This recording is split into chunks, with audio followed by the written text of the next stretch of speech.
Hi everyone, thanks for tuning into the Radults podcast, the podcast that highlights the stories of people who said fuck that to the idea that growing up means giving up on your dreams and instead turn those dreams into their reality. Today's guest is Stephanie Ashworth, bass player for Australian rock and roll icons Something for Kate. After 22 years spent playing in one of the nation's most loved bands, Stephanie has a lifetime of stories, experience and advice to share, and it's an absolute privilege for Mike and I to have her do so on Radults today. Thanks for joining us for this self-isolation era episode of Radults. Today we have Stephanie Ashworth in conversation with us. Now, Stephanie, thank you for joining us. Thank you for having me. No worries whatsoever. Now, for the people who might not be Something for Kate tragics like I am, how would you describe who you are and what you do? I would say I am the bass player in an Australian three-piece band called Something for Kate. Very efficient. Very, very efficient. I would say you absolutely nailed that. So Stephanie is indeed the bass player for the Australian rock band Something for Kate, a position she's held since 1998. Stephanie, when did you first fall in love with music and why did you decide to play bass? Wow, that's a really good question. I think, I didn't grow up in a very musical household, to be honest. It was, there was a bit of music, but not a lot. So when I first heard, I had an older brother and he was quite a bit older and he had, his teenage friends coming around and playing vinyl. And I used to just hear all this amazing stuff coming out of his room. His friends coming over playing their 7 inches and 12 inches and stuff. And I would put my ear up to his door to listen because I had not heard anything like it. And that sort of led me on a little bit of a mission of discovery to try and find these bands that these cool older guys were listening to in my brother's room. And that started, I guess a lifelong kind of fascination and, relationship with music, which became, a really crucial part of my life, a really crucial thing in my life, I should say. So you've mentioned, obviously, where your love of music comes from and some of the inspirations with that. Did you have any particular influences or any bassists that you were aspiring to be like? No, I mean, I didn't actually start playing music for quite a long time. I mean, from when I first started getting into punk music, when I was like 11 years old and I heard, The Cure and Susie and the Banshees and all these kind of American and English punk bands. It wasn't for another, probably 8 years until I actually picked up a bass guitar. I played trumpet and I played classical guitar and, I did other things before I found myself in a band. And really only I picked up the bass because somebody I was friends with needed a bass player in a hurry, and I happened to share a house with someone who was a vintage guitar dealer, and he said to me, here, have one of these gorgeous old basses to teach yourself on. And off I went with a bass and just sat around and teaching myself how to play just because, that was the instrument that was needed at the time in a band years and years before I joined Something for Kate. So it was really just I was filling a role and then, of course, fell in love with the instrument. Right on. I like the simplicity of that. Obviously, you earlier in this conversation, you said how you kept it simple with your introduction, and then obviously almost like your introduction to the instrument itself was almost just as simple. Well, yeah. I mean, it was, we need a bass player. Can you play bass? Oh, okay. I'll teach myself. And and so, there was a lot of sitting around by myself, teaching, just listening and learning by ear. And there were bands that I had grown up listening to, like I mentioned, The Cure and, some of those punk bands where the bass was really prominent, in the late 80s when though the bass was just really quite prominent in the mix of a lot of the bands that I had been listening to as a child, that it was quite loud and it was quite prominent, and it was the thing that, it was the low bottom end but very melodic. And so I suppose when I realised, what the bass was and what it was providing in the music that I was listening to, like, when you identify exactly what that instrument's doing, you realise the crucial role that it plays in the song, and understanding the relationship between the bass and the drums, and then the bass and the guitar. And I think that was quite a revelation to me, how important bass was, because a lot of people sort of go, what's this the bass? Which is the bass? What is the bass? So sometimes, people, it's not always obvious to people when they're listening to a piece of music which is the bass guitar. So when you're starting from the beginning and you're a kid, or you're a teenager, you got to isolate that for yourself in what you're listening to, and try and work out how it all fits together. So I don't know if that long rambling answer has answered your question. Oh, no, it definitely has. Definitely has. Definitely did. I think the thing that I would say about the bass guitar is that you might not notice it when it's there, but you definitely will notice when it's not. That's right. That's absolutely right.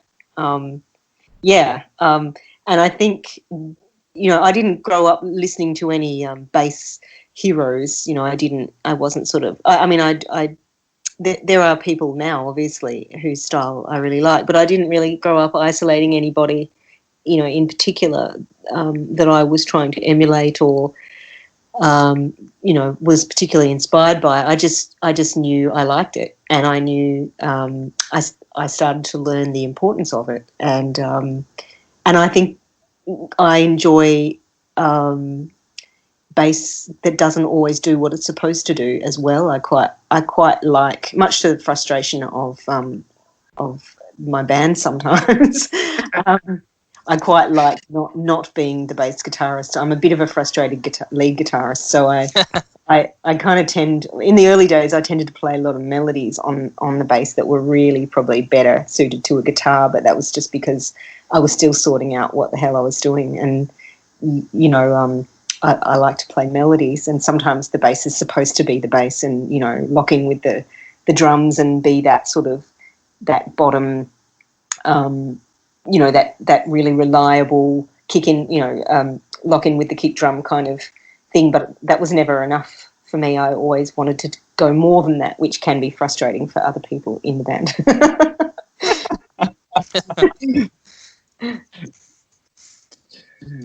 Well, you joined the band in 1998, which was around about the same time that Sandpit called it quits. So how did you come to find yourself in Something for Kate in order to be able to drive them crazy with your melodic bass playing? Well, I had been, playing in a bunch of lineups that eventually became Sandpit. And then, we were sort of playing around and touring around the same time as Something for Kate, and around that sort of Melbourne, I guess, alternative or indie rock scene. Around the time we all knew each other, we were all on lineups together all the time, and so it was inevitable that we would all meet and talk. And I think it was, everybody was sort of interested in all the other bands that you'd be playing on a lineup with. And so I knew those guys, and they asked me to join, I think, maybe a year before that I actually did. And I was really flattered, and I thought what they were doing was really interesting, and I really liked them, and I'd seen them live quite a lot. But I couldn't join at that time, because I had signed a record deal and I had obligations and I couldn't just leave what I was doing to join another band, and I wasn't ready to. I wanted to do what I was doing, so then I think a year or so went by, and then they asked me to join again, and some circumstances had changed, and we had we had done a fair bit more touring and done a fair bit more stuff generally, and I was able to do both. And both bands existed and toured together, and played a lot together for must have been a year and a half or more after I joined Something for Kate. So the two bands coexisted. Yeah, right on. Touching on the lineup has stayed the same since Beautiful Sharks. Obviously, I mean, despite you being married to Paul, there's obviously a special connection between the three of you, being yourself, Paul, and Clint. What do you reckon the secret to that is, and to keep like the lineup as solid as it has been? I think that we are best friends, the three of us, and the combination of personalities just really works. And I came into a situation where Paul and Clint had known each other for a really long time, and these were two guys who went to school together and who'd formed the band as teenagers and signed like a multinational corporation record deal as 17-year-olds. And they'd already sort of had quite a bond. And so I came in some years later, and I had obviously a real respect for the bond that they already had. I mean, it's like it doesn't. I would never have wanted to have just come into the band and sort of asserted myself and thrown my weight around or anything. I had a lot of respect for what they had already achieved and the friendship that they already had, and and I think the dynamic between the three of us has always been very respectful, and it's complicated at times. It's crazy at times. It's Clint's like my brother. In fact, a lot of people probably don't know this, but when I first joined the band, Paul went overseas to Ireland to write lyrics, and Clint and I we barely knew each other really, and he and I flew off to Los Angeles together for a 2-week holiday, get to know you. We went to LA and we went to Disneyland, and we went on every roller coaster together, and I have family in LA, so we drove around Los Angeles with my crazy cousins, who was also at the time driving a limo for Michael Jackson. So we were kind of sharing the driver, so it was quite funny. But so we have had this really great kind of opportunity just for it to be Clint and I, and just to kind of get to know each other, and then we all kind of reconvened in another country and wrote Beautiful Sharks. That's a killer story right there. It's an amazing origin story. Yeah. Well, it sort of I think illustrates a little bit of how the like I was talking about, the sort of bonds and the respect for those bonds, and how we kind of go about things in the band. So hopefully it kind of speaks for later decisions and things that were made. Absolutely. Now, you have already touched on this, but you made your full-length debut for Something for Kate on a gold certified record. Beautiful Sharks. What a way to make a debut. What are the memories of that time for you? I think we were just really motivated to write the best album that we could. I mean, we were three people who were solely devoted to music and the band, and had no other distractions in our lives. We were just, I had been at university, I had finished my studies. I was just like, this is what I'm doing. And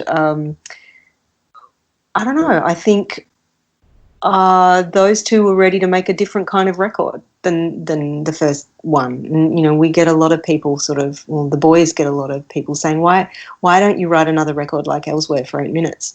Why isn't there more of that? And it's simply because that they did that and they didn't want to do it again. And I think everybody thought that they were going to be this sort of, melodic math rock kind of very masculine kind of, Jesus Lizard kind of Slint kind of, post-rock heavy band. And I think that they both already had a lot more interest in melody than that mould could provide for them. So they were really ready to do something different when I came along. And I think that the combination of, I suppose my musical tastes along with what they had already done and where they wanted to go just kind of evolved into Beautiful Sharks. That's awesome. And as you no doubt can attest, things got pretty wild once that that record came out for you. You end up on some enormous tours.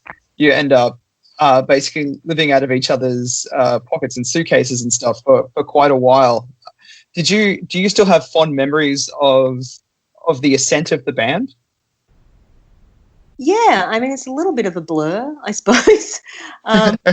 There was a lot of just touring. I mean, we just toured and toured and toured, and I feel like we didn't stop. And I know this because I never had time to get my driver's license in all of it. I was always, I remembered, like, it wasn't until, 2009 maybe, or 2008 when Paul just went, okay, I'm going to do a solo album. We had toured for, the whole time, whatever that is, like, I think a decade of constant touring. And I remember thinking, wow, I'm going to be in one place for the first time in a decade. What am I going to do?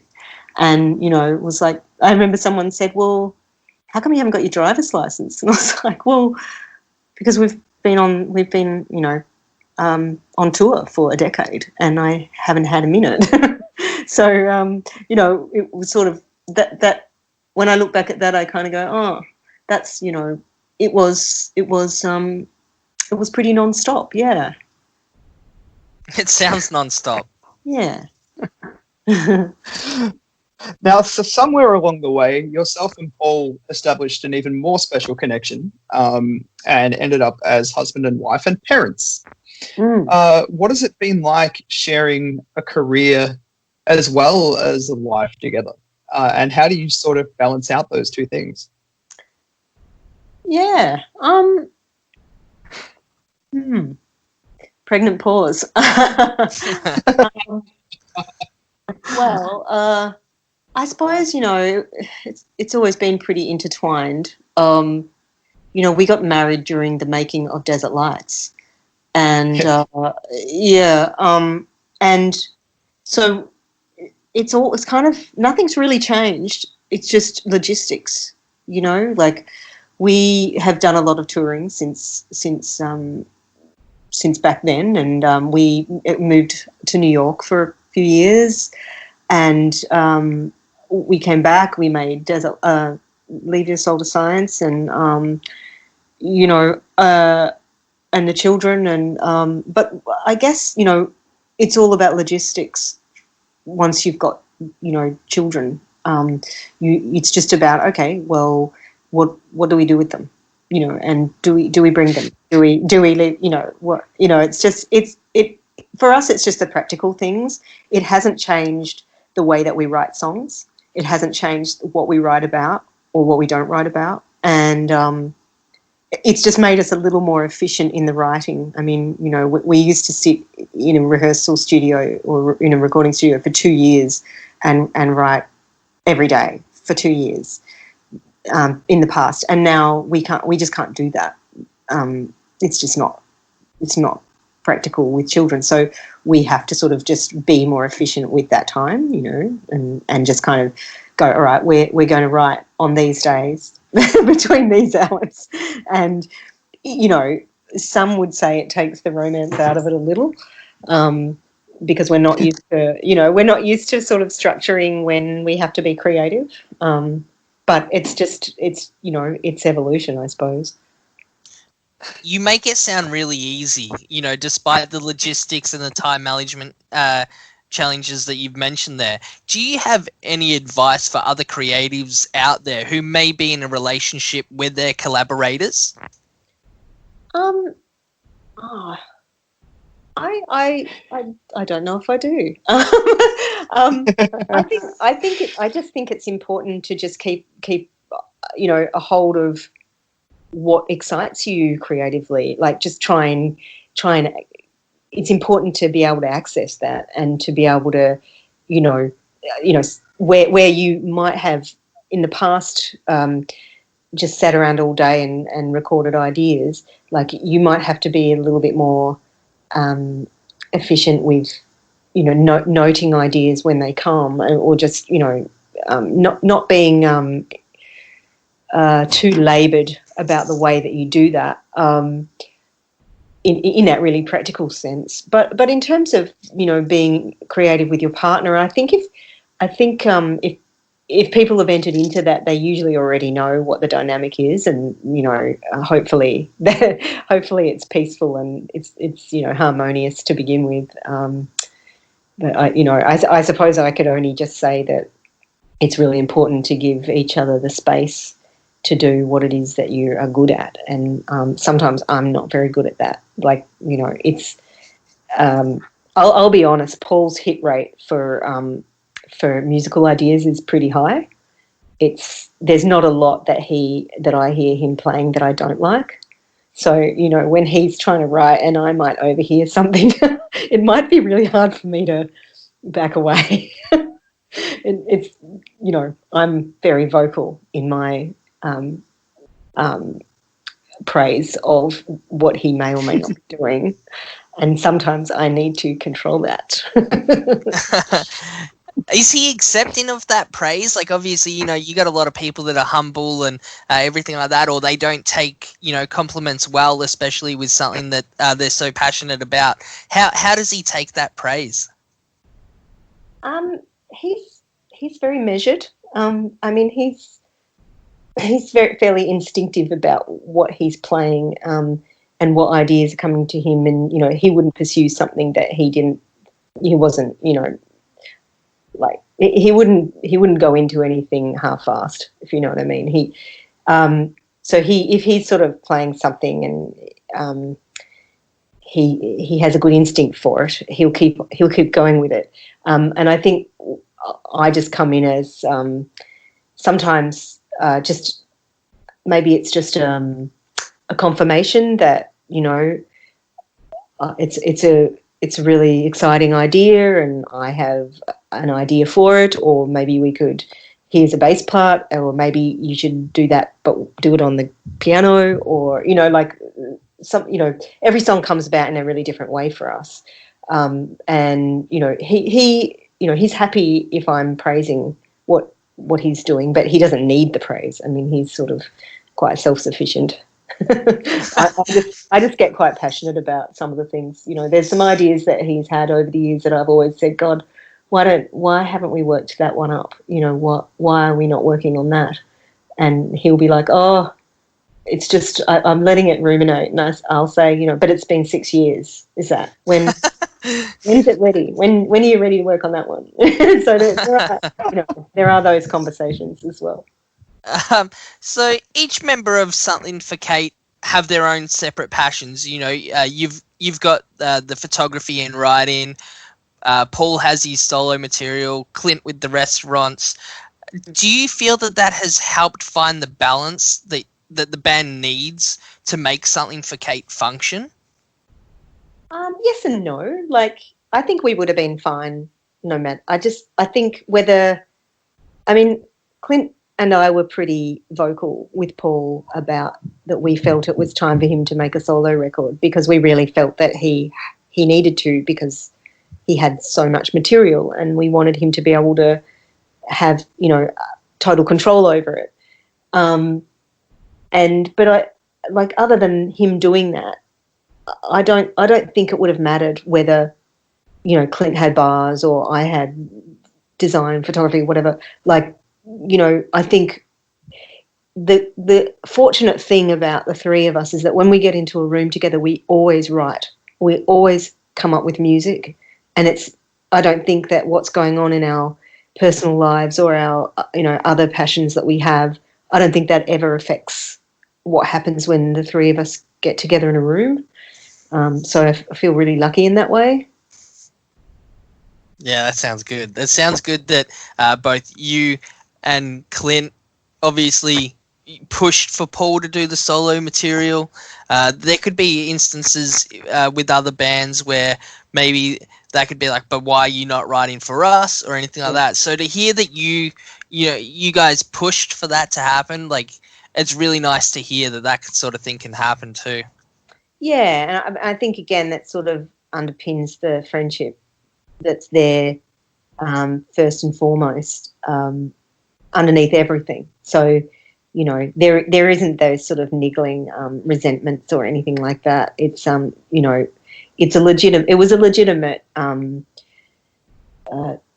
sort of concern that Clint and I had, that we felt that, you know, back in 2009, I think, when he put the first solo album out, was that it was time, and that he should get to feel what it's like to not have the two of us, you know, kind of saying, oh, let's do it this and let's do that, and, you know, like, you know, it was important. And I think that's been really good for him, but I think that he just rolls straight back into the dynamic between the three of us when we do.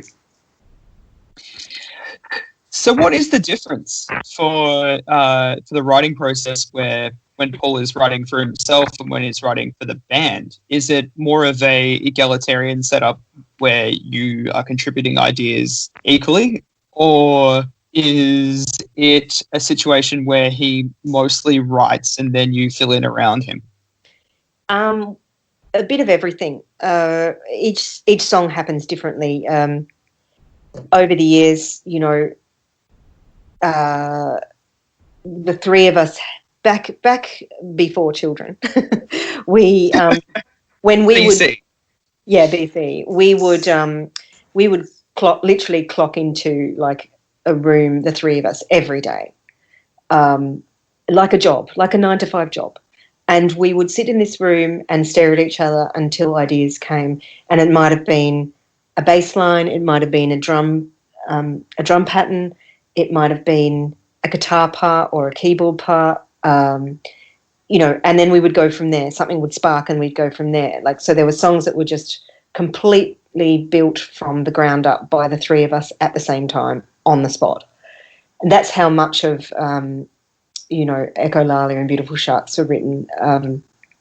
But there were songs at those times where it was just came from a bass part, like Anchorman was one of those songs on Beautiful Sharks where it was just, I had this bass line and Paul wrote something around it. And there's certain songs I wrote on the piano and then Paul used that part, took it and used it on the guitar. You know, and some songs had lyrics first and then, you know, so they all happen in a different way. A lot of them happen, Paul will have a guitar part and then Clint and I will come in and, you know, put our parts on it, and that will tend to change it and change where it was going to go, or sometimes Paul will have the whole thing mapped out how he wants it. And, you know, often it's not great to challenge that because it's been written like that with all the parts in mind.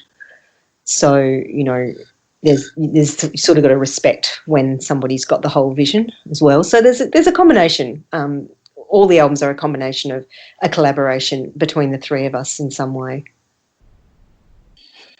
That's really impressive to hear, because from my perspective anyway, as a long-term fan of the band, I feel like every song that gets put out by the band at this point is kind of the perfect combination of each element. You seem to be a band that can communicate a story really well as a three-piece, and you play exactly what's needed. Oh, thank you.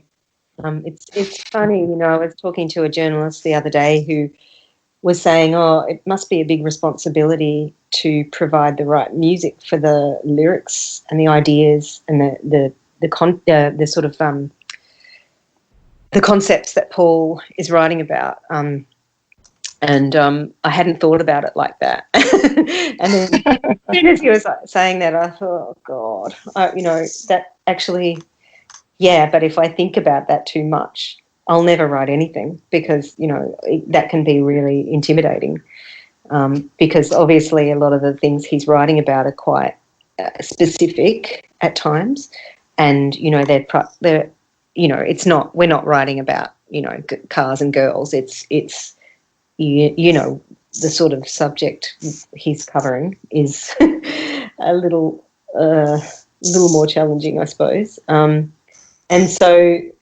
yeah, I think if I stop to think too much about providing the perfect cushion for those, or, you know, music bed for those ideas, then I would probably have some sort of a breakdown. But you know, I don't want to think about that too much. I think it's good to just be instinctive about that and just use your instincts and trust those things that come to you, that they come to you for a good reason. Awesome. Now, I think it's probably about time that we ease the pressure on you a little bit and have a bit of fun as opposed to asking you these in-depth questions about Paul all the time. So let's have a bit of a rad break. Mm-hmm. Today's rad break, we're going to play a game called Wikileak or WikiWeek.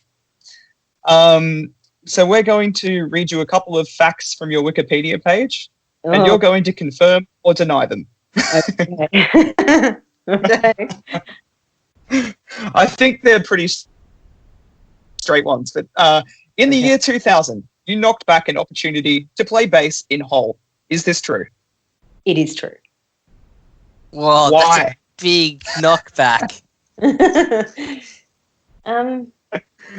Yeah. Well, I was, you know, I was really happy being in Something for Kate. And they wanted me to relocate to Los Angeles, I think, at the time. And it's always, you know, nice being asked these things. It's always flattering. But I was just, you know, I was on a path. I was happy doing what I was doing. And, you know, it just hadn't occurred to me to jump ship, you know. So I was happy where I was, but thank you for the offer. That must have felt so empowering too, being able to say no to that position, and for the rest of the band, it must have just not restored, but absolutely undermined their faith in you.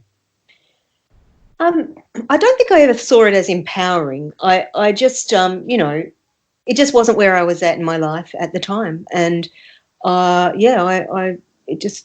it wasn't something that I gained power from, you know, by saying no. It was always nice to be asked these things, but and I think the boys, you know, would have expected me to say no. I think they'd have been genuinely shocked if I'd turned around and said, "See ya," you know.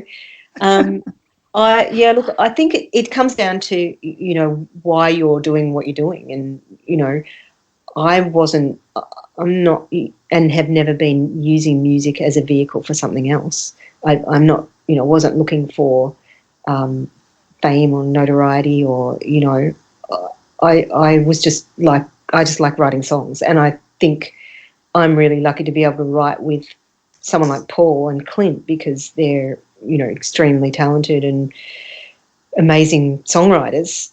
So I felt really lucky already to be doing that. So I didn't want to jeopardize that in any way. And after hearing your story about Disneyland, I can totally see where you're coming from. You know, it seems like an easy answer after that, to be honest. Oh, yeah. Why would I leave that? Yeah, exactly. Now, in '98, your Wikipedia says that you contributed the lead vocals to the Scared of Horses song Monologue, which would technically make it your first work with Paul. Is this true? Yes, it is true. Wikipedia is extremely credible today. It is. I don't know who writes this Wikipedia page, but so far it's pretty good hit rate. Yeah, should probably like get an AVO out on these people though. Like, Yeah. All right, Mike, I think we'll abandon WikiLeaks or WikiWeek because it turns out that it's WikiLeaks. So it is. the next one. Yeah, so look, for your second rad break, we're going to play Ace of Base, where I would like you to give us your favourite bassists of all time, but only top 3. Oh gosh.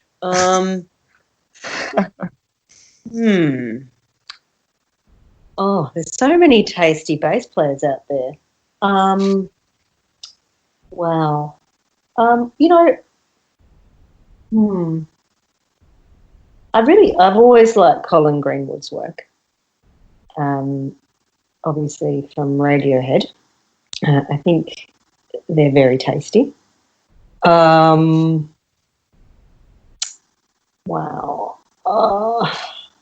This is harder than the rest of it. This is really hard. Yeah. And I have a funny story. David Bowie's had a lot of bass players over the years, and we toured with him in Australia back in 2005, and it meant that we had become friends with him and his crew and had stayed in touch with them for quite a few years, and then when David passed away a few years ago, his band got back together, and they asked Paul if he would sing the Bowie, the vocals for them while they travelled the world. I guess in tribute to Bowie. And so they were doing their rehearsals in Los Angeles a couple of years ago, and I went along to one of the rehearsals, and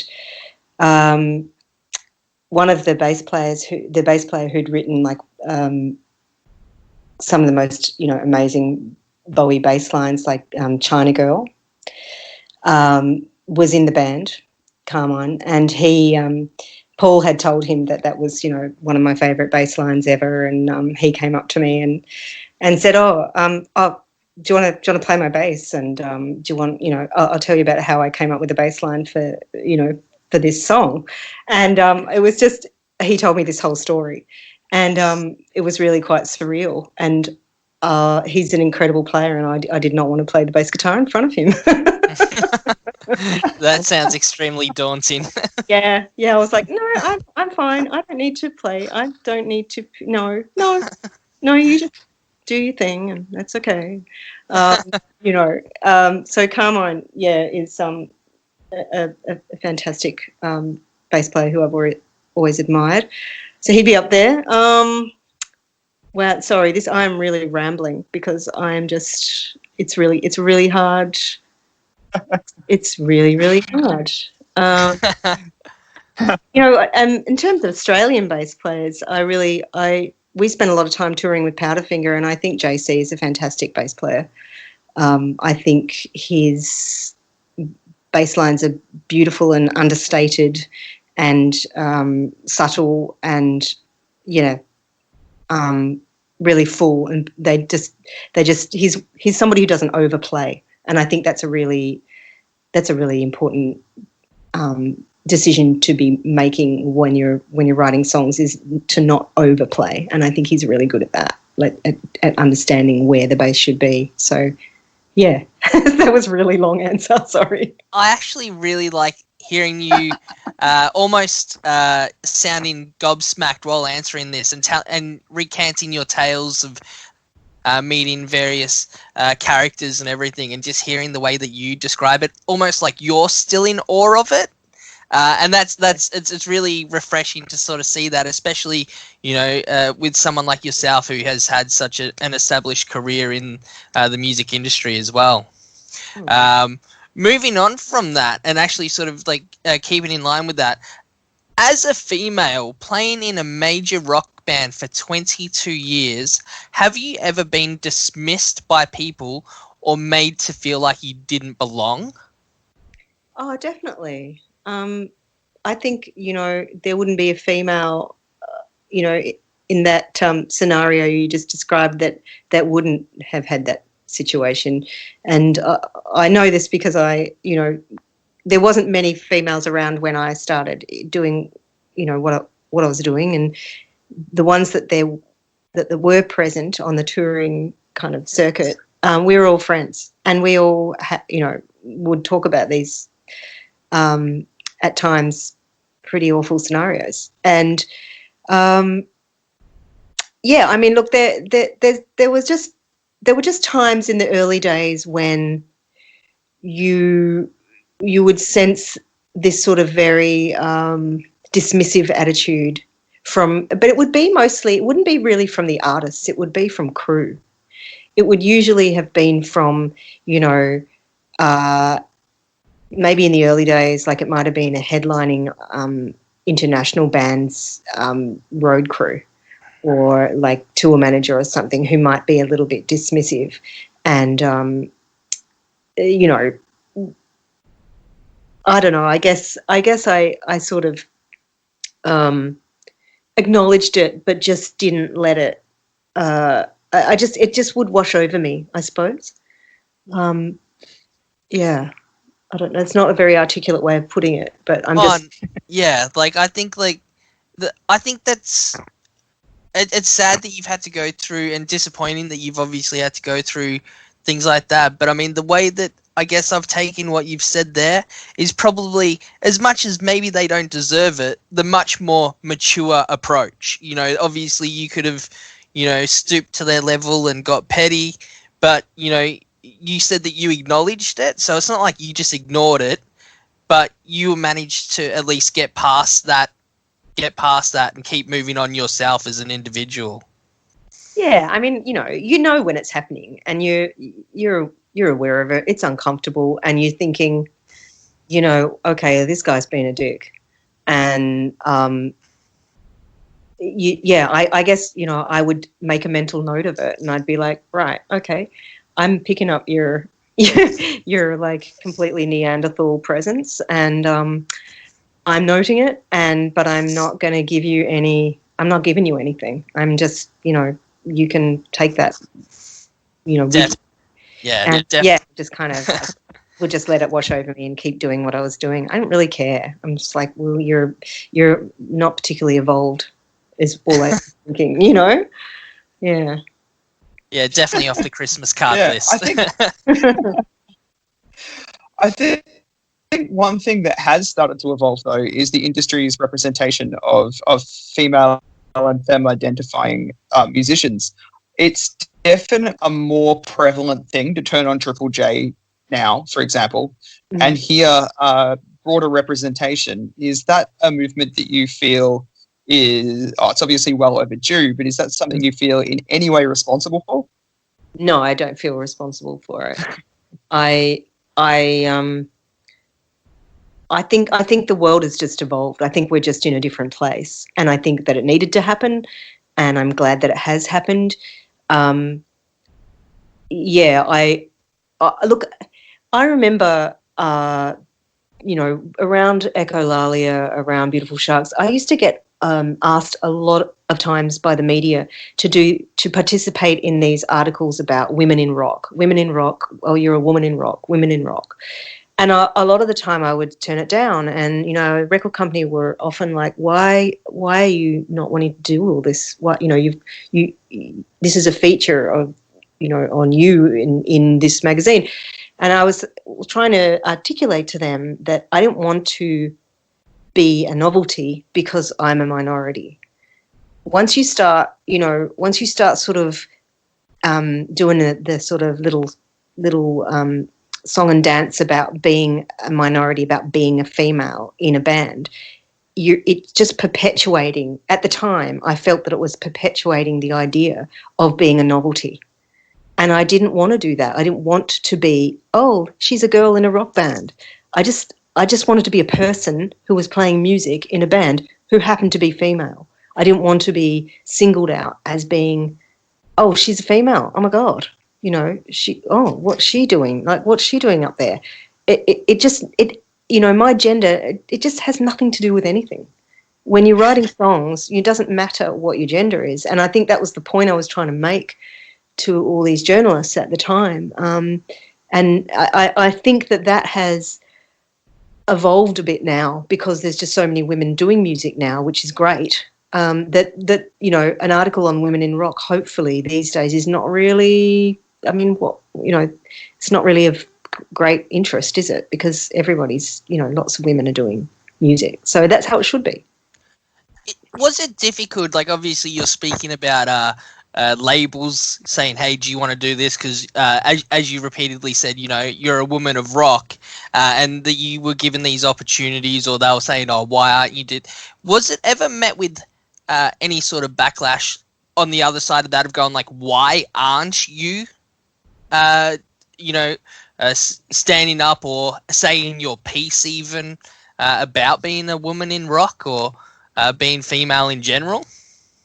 No, I mean, I don't think, at the time, I don't think our record label pushed me on that. I think that they were very respectful. No, the short answer is no. That's a good answer. And it's good to hear as well. Like, I would have hated to have heard that, where you're thinking, obviously that's like a tight line that it could be seen as, why are you, you're trying not to look like a token, but at the same time, it's like, but why are you staying tight-lipped? So I think, it sounds like the label is obviously doing right by you by, leaving it, like just, dropping that subject when they did. Yeah, I think they just respected my decision. And, there was a few times where they were like, yeah, well, you could talk about things. And I was just like, well, I just want to talk about music. I don't want to talk about gender. And they were cool. That's good. Yeah. That is good. Now, you mentioned a label. Now, one of the many ways which the industry has shifted over the course of your career as well is the lack of ability to make money out of recorded music that most artists experience now, and the heavy reliance on touring. As a band who've just taken 8 years between making records, how do you feel about that switch? Yeah. Well, we never relied on, we never relied on record sales for income. It was back when Something for Kate signed their, first international record deal. As I said before, they were teenagers straight out of high school. And the record deals that you would sign back then were not particularly artist friendly, shall I say. They were very dense, very intimidating documents, which weren't always, written in a way that would be really profitable for the artist. They were the deal. All sorts of deals happen, and back then they were quite different. And I don't think that many bands thought that they were going to get in. Well, I'm assuming that a lot of bands didn't think that they were just going to sign these deals, and they were going. The money would start flying in. I think Australian bands, in particular, always knew that they were going to do the hard yards by touring, and that they were going to. We always thought anyway that we were going to be touring a lot. We were going to get be the best band that we could be by touring a lot, that we would sort of sharpen our skills by doing that. And I think that that's what we've always done. And so we never really even thought about record sales. We were always like, well, we're a live band. That's what we do. And, you know, if we sell records, great. If we make an income from those record sales, great. If not, well, so be it. So I don't think it's ever really, it hasn't been sort of the crux of our focus. Having said that, I think that the music industry is still looking for, I think, you know, like you said, a lot of changes have taken place over the last decade or more with the model that the industry follows. And I think we're still in flux. I think it's still evolving into a model that is going to work for musicians and work for labels and work for everyone. I don't know if we've necessarily landed on it yet. That is my diplomatic answer. I have to applaud that, and obviously you if you ever decide to lay down the bass guitar, you could always get into politics. I wouldn't recommend it though, but you could. So speaking of politics, the world's obviously in a bit of a crazy time right now with the coronavirus and such. How have you personally been staying sane through this COVID-19 experience? We have just been so busy. I think that's my answer. When we were in Los Angeles, just as it all went down, we were over there making a music video, and we kind of landed back in Australia and went straight into lockdown because, you know, we had been in another country, so we thought, okay, we're going to isolate. And we kind of went straight from, you know, landing in Australia to, it was only a matter of weeks after that the single came out. So we had been extremely busy with all of that stuff. And, you know, we're in constant talks with our label and management and, you know, doing all kinds of artwork stuff and video-related stuff and media stuff. And, you know, we get kept very busy. So, and, you know, we have 2 children at home now. So, there hasn't been a spare second, to be honest.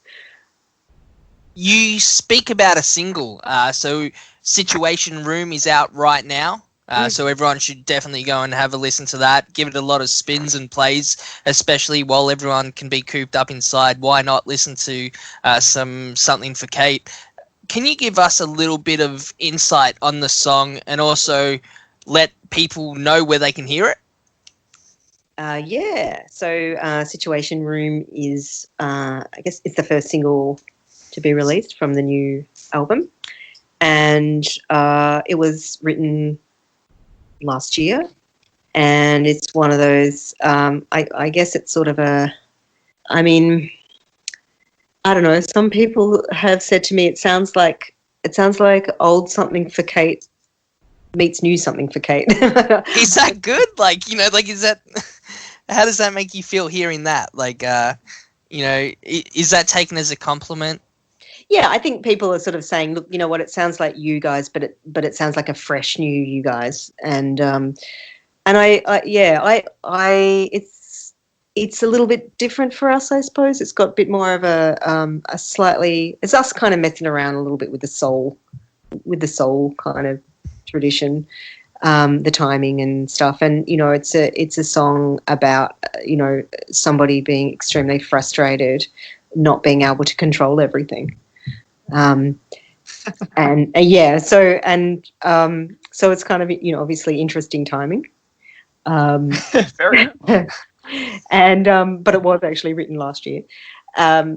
It's I think you can stream it, you can download it on all digital platforms.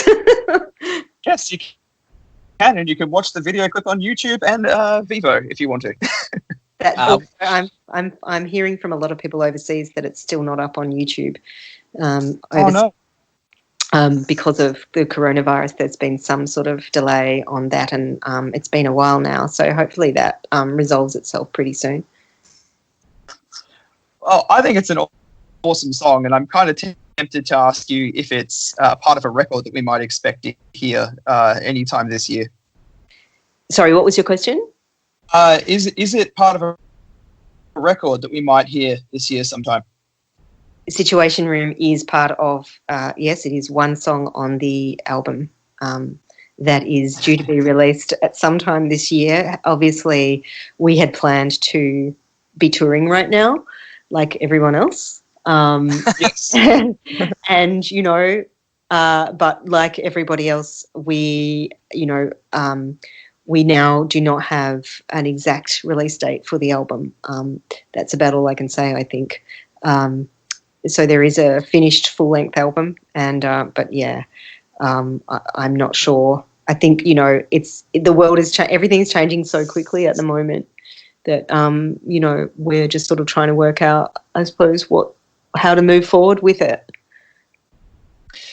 That's understandable. Speaking as a frustrated musician who's supposed to be on tour himself right now with the EP sitting there waiting to be released that can't be, I appreciate how difficult it is even on our small scale. So to think of how difficult it would be at the level you're operating at, I can completely understand you not being able to give us any information. Yeah, I mean, you know, everybody's in the same boat, really. It's probably no more frustrating for me than it is for you. I mean, it's such an unprecedented situation we're in that, I don't know. I guess, you know, information just keeps changing, and we've sort of all got to roll with it, I think. There's nothing much else we can do than just stay home and try and keep it safe for everybody. Excellent. Now, speaking of keeping it safe for everyone, we're going to let you get back to your wonderful life. But before we do, we'd love it if you're willing to do something we ask all of our guests to do, which is to share with our listeners, who are all aspiring creatives, any advice that you might have about following their creative dreams. What would your tips for being a Radult be? I think trust your instincts. If you love doing something and it makes you really happy and you're really passionate about it, a lot of people will try to put you off, and people will tell you to, you know, follow a different path, but just, you know, trust your instincts and stay focused on what it is that makes you happy. That's what I would say. I know that sounds cliched, but I think it's kind of, I think that keeping strong on that one goal is the best thing you can do. Well, I generally get the extreme privilege of certifying people as Radults, so I can definitely say that you're definitely a certified Radult in that, and I have to thank you for coming onto the show. It's been a blast, so thank you very much. Thank you so much. I'm very happy to be a Radult. Thank you. And that brings to an end another episode of the Radults podcast. We hope you've enjoyed your time with us today, and that you've left the episode feeling even more inspired to turn your own creative dreams into reality. As always, don't forget to like, comment, subscribe, follow, and share our content. And go out there and live life a little more Radult. Have a rad day.